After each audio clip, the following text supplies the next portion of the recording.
बिस्मिल्लाहिर्रहमानिर्रहीम। अल्लाह फरमाता है, ला तक़नतू मिन रहमतिल्लाह, अल्लाह की रहमत से नाउम्मीद मत हो। मगर अल्लाह की मदद कब आएगी? जब आप अल्लाह के आगे झुकेंगे, पाँचों टाइम नमाज की पाबंदी करेंगे जुमे की तरह से, तब तो अल्लाह की मदद आएगी, वरना तो बहुत मुश्किल बात है। क्योंकि अल्लाह ने कुरान में फरमाया है, वमन अअरद अन ज़िक्री फ़इन्न लहू मईशतन दंका, जो मेरे ज़िक्र से मुँह मोड़ेगा, जो रहमान के ज़िक्र से मुँह मोड़ेगा, तो अल्लाह फरमाता है मैं उसकी ज़िंदगी को तंग कर दूँगा, उसकी लाइफ को टाइट कर दूँगा। अल्लाह की मदद जब ही आएगी जब आप पाँचों टाइम की नमाज़ पढ़ें, हलाल रोज़ी खाएं, अपने अमाल दुरुस्त करें, तो अल्लाह की मदद आएगी। देखिए, हिंदुस्तान में इमामुल हिंद सिराज विलायत सनदुल आमरीन हज़रत शेख मुइनुद्दीन चिश्ती अजमेरी रहमतुल्लाह अलैह आए, तशरीफ़ लाए। कितने लोग थे उस वक्त, आप लोग को मालूम ही है, लेकिन कितना अजीम काम अंजाम दिया आपने। इतना बड़ा काम अंजाम दिया कि अगर आप सोचोगे तो सोचते रह जाओगे। रात में जब नींद नहीं आए तो एक बार सोचना, ध्यान करना, तो सोचते ही रह जाओगे कि एक अकेले हज़रत शेख मुइनुद्दीन चिश्ती अजमेरी रहमतुल्लाह अलैह ने चंद साथियों के साथ कितना बड़ा काम अंजाम दिया है।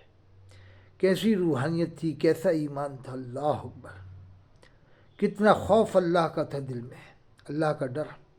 अल्लाह फरमाता है, या अय्युहल्लज़ीना आमनुत्तक़ुल्लाह हक़्क़ तुक़ातिही, ईमान वालों मुझसे डरो जैसा मुझसे डरने का हक़ है।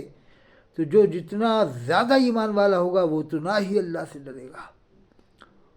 और ताजदार मदीना सल्लल्लाहु अलैहि वसल्लम की सुन्नतों पर अमल करेगा, जितना ज़्यादा वो आशिक़ रसूल होगा उतना ही ज़्यादा सुन्नत रसूल पर अमल करेगा। आज नाम के आशिक़ रसूल हैं लोग, नमाज़ पढ़ नहीं रहे साहब, आशिक़ रसूल। कैसे आशिक़ रसूल है? नमाज क़ज़ा हो और आशिक़ रसूल कहलाए? कैसे हो सकता है आशिक़ रसूल? आशिक़ रसूल तो कभी नमाज क़ज़ा करेगा ही नहीं। इसलिए मैं पैगाम दे रहा हूँ कि कामयाबी जब मिलेगी जब आप नमाज जुमे की तरह से पढ़ेंगे, हर मुसलमान, और पाँचों टाइम की नमाज और हलाल रोज़ी खाएँ, तो कामयाबी मिलेगी इंशाअल्लाह। कोई घबराने की ज़रूरत नहीं। हज़रत शेख मुइनुद्दीन चिश्ती अजमेरी का वाक़या देख लें, मगर नमाज़ पढ़ेंगे तो आपको भी कामयाबी मिलेगी। अब ये पैगाम सुने, कितना अच्छा पैगाम है, ज़रा सा पूरे हिंदुस्तान को ये पैगाम सुना है। प्रोफेसर से कहा, सर मेरे पिताजी ने मेरे इस बर्थडे पर मुझे बहुत कीमती घड़ी गिफ्ट में दी थी, सर वो घड़ी अभी किसी ने चुरा ली। तो प्रोफेसर ने अचरज से कहा, अभी कैसे चुरा लेगा? बोले, सर अभी जो 5 मिनट का ब्रेक हुआ था उसमें मैं अपनी घड़ी अपने टेबल पर रख के गया था और उसके बाद से वो घड़ी नहीं मिल रही।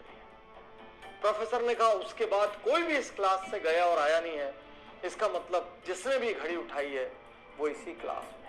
प्रोफेसर के मन में विचार आया कि इन लोगों को एक दूसरे के बारे में पता नहीं लगना चाहिए कि किसने घड़ी चोरी की। और प्रोफेसर ने कहा, सब लोग अपनी अपनी आंख में काली पट्टी बांधो, और सब ने काली पट्टियां बांध ली, लाइन से खड़े हो गए। प्रोफेसर ने एक एक करके सबको यूं हाथ लगाना शुरू किया और उस लड़के की जेब में घड़ी मिल गई। प्रोफेसर ने चुपचाप घड़ी निकाली, घड़ी निकाल के जो मालिक था मुस्कुराते हुए उसके हाथ में दे दी, और क्लास नॉर्मल चलने लगी, किसी को नहीं पता चला। अगले 2-3 दिन तक वो लड़का घबराता रहा, हड़बड़ाता रहा, भयभीत रहा। उसको डर था मेरी बात आज खुल जाएगी, मेरा राज आज खुल जाएगा, लेकिन किसी को पता नहीं चला। धीरे धीरे वो सब कॉलेज से निकल गए। बहुत साल बाद अब वो लड़का जिसने चोरी की थी वो अब एक बड़ा इंडस्ट्रियलिस्ट हो चुका था। कॉलेज का रियूनियन का फंक्शन था, वो उस फंक्शन में आता है, वो अब एक सेलिब्रिटी सा है। वो उस फंक्शन में आया और उसने अपने प्रोफेसर के पास जाके उसके पैर छुए और प्रोफेसर से कहा, सर मैं आज आपसे एक बात कहना चाहता हूँ। प्रोफेसर ने कहा, बोलो। उसने कहा, सर मेरे जीवन पे आपका बहुत बड़ा कर्ज है, यदि आज मैं जिंदा हूं तो आपके कारण। प्रोफेसर ने बोला, ऐसा क्यों? उसने कहा, सर आपको याद नहीं होगा, एक बार आपकी क्लास में एक घड़ी चोरी हुई थी और आपने सबकी जेब चेक की थी और मेरी जेब से वो घड़ी मिली थी, लेकिन सर आपने उस दिन वो बात किसी से नहीं की। मैंने निर्णय लिया था, यदि उस दिन ये बात सबको पता लगी तो मैं सुसाइड कर लूंगा। सर आपने मुझे माफ कर दिया, उस दिन आपने मेरी इज्जत रख ली, उस दिन आपने मेरी सेल्फ रिस्पेक्ट रख ली। मुझसे गलती हो गई थी सर, लेकिन फिर भी आपने मेरा अपमान नहीं किया, आज मैं जहां भी सर उस लेसन की वजह से मैं यदि जिंदा हूं सर तो आपकी वजह से। और प्रोफेसर कहता है अच्छा वो तुम थे क्या?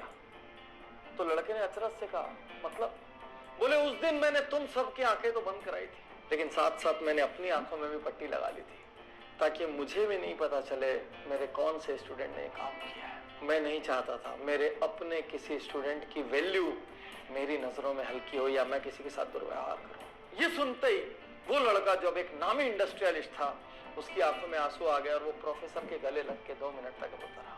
यही तो अद्भुत महानता है, किसी की गलती पता चलते हुए भी माफ कर देना, किसी को इग्नोर कर देना, उसको उसकी सेल्फ रिस्पेक्ट बचाने का मौका दे देना, पता होते हुए भी कि ये कल्प्रिट है उस वक्त जाने देना ताकि उसको सुधरने का अवसर मिल सके, अपना चेहरा ऊंचा करके चलने का अवसर मिल सके। आज के इस युग में जहां हर व्यक्ति किसी न किसी की गलती ढूंढ रहा है, परिवार में माँ बाप की गलती, भाई की गलती, जीवन साथी की गलती, ऑफिस में बॉस की गलती, कलीग्स की गलती, कुछ और नहीं हुआ तो देश की गलती, समाज की गलती, राजनीति की गलती, सरकार की गलती, सबकी गलती ढूंढ रहे हैं। ऐसे में क्या हमको ऐसे लोग नहीं चाहिए जो एक दूसरे को माफ कर सके? माफ करना और माफी मांगना ये कायर नहीं कर सकते, ये शक्तिशाली लोगों का काम है। साथियों, इस कहानी ने मुझे इतना इंस्पायर किया।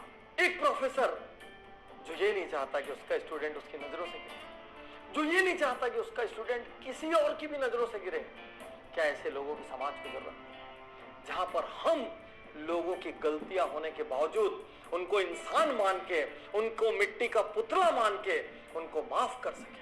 हमारे भाई से गलती हुई, हमारे पार्टनर से गलती हुई, हमारे जीवन साथी से गलती हुई, हमारे किसी और फैमिली मेंबर से गलती हुई, रिलेटिव से गलती हुई, कलीग से गलती हुई, मोहल्ले में, कॉलोनी में, स्ट्रीट में रहने वाले किसी से गलती हुई, समाज के किसी अंग से गलती हुई, 1-2 बार माफ कर दो, जाने दो ना उनको उनकी सेल्फ रिस्पेक्ट के साथ। गलतियां ढूंढना महानता नहीं है, गलतियों को इग्नोर करना और सामने वाले को अपना सम्मान बचाने का मौका देना महानता है।